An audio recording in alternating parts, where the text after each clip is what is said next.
Hi there, my name is Sabine and I'm a yoga teacher here in Sydney, and today we're talking about Warrior 2. So Warrior 2 is also called Virabhadrasana 2, which is the Sanskrit word for Warrior 2. And what are the benefits of Warrior 2? So on a physical level, we are working our lower body, so we're strengthening our quads. It can also help if you've got a flat foot, because we're working with the arches of the foot. And it can also strengthen your upper body, so your shoulders, by extending and holding your arms out. So that's on the physical plane. And then on the energetical part, Warrior 2 can be quite grounding because you're standing really strong on the earth. It relates to your first and your second chakra. So the first one being the root chakra. So as I said, you're really grounding down, rooting down. And then the second one, the second chakra, so your sacral chakra, Svadhisthana, relating to your hips. So it's an open hip pose. So it can be really good for that hip region, for also creativity. And another thing that I love to do Warrior 2 for is for standing in my own power. So it's a pose that is really taking up space.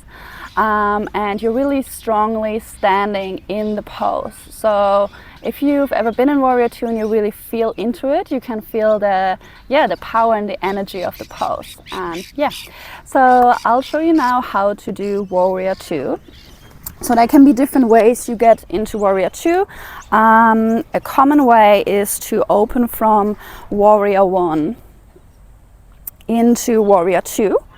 And if you do that, just make sure that you step your feet a bit further apart. Normally in Warrior 1, our stance is a little bit shorter. So when you're here in Warrior 1 and you open up for Warrior 2, you might just step your foot a little bit back. And what you want to look for is either heel to heel alignment or heel to arch alignment. So you can think about a line running from your front heel to either the arch of your back foot or the heel of your back foot.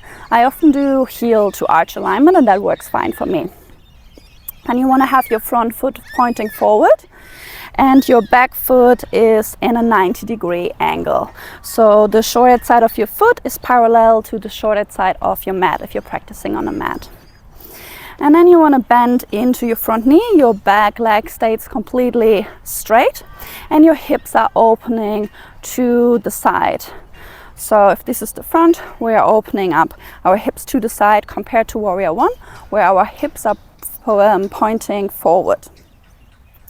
And then you'd want to check with your knee, so your knee is not collapsing in. This is something I see quite often, which is obviously not very healthy for your knee. So you want to have your knee trace over the second and the third toe, and you can see your big toe on the inside of your knee. And then with your arch, so of the back foot, you want to lift the inner arch. Maybe you can see the slight difference, but pressing into the outside edge of your back foot and the pinky toe, so the inside of your arch can lift. Okay, so we've got the legs, and with your tailbone should reach down, be long, so we don't want to have your butt poking out like this or like too much squeezed in. So finding the balance to both directions, and you can also use your hands to check in with yourself, like how are you going with your tailbone. All right, so we've got this, and then we're lengthening out our arms, and you're looking over your front hand. And yeah, that's pretty much Warrior 2. So you only want to drop your shoulders here as well, and your arms are lengthened out.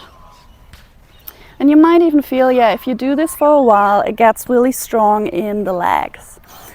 And you can do a couple of variations from here. Very typical is to do side angle and reversed Warrior 2. So to inhale for reverse Warrior 2, so reaching back, legs stay the same, and then side angle, connecting your elbow to your knee, reaching your left hand up and over. So that's a very typical pose that can come after, or variation of Warrior 2. You might also want to move into Trikonasana after. So there are a couple of things that you can do from here. But what I invite you in Warrior 2 is really feeling that energy from the energy that comes from your arms reaching out, and the strength from your legs and your feet really grounding into the earth. So that for me is at least the power of Warrior 2, sorry. Yeah, so that's it. If you've got any questions, you can comment underneath the video. If you like this video, please like and subscribe. And I've got more videos, more mini-series about different poses, and also yoga flows and meditation. So check them out as well.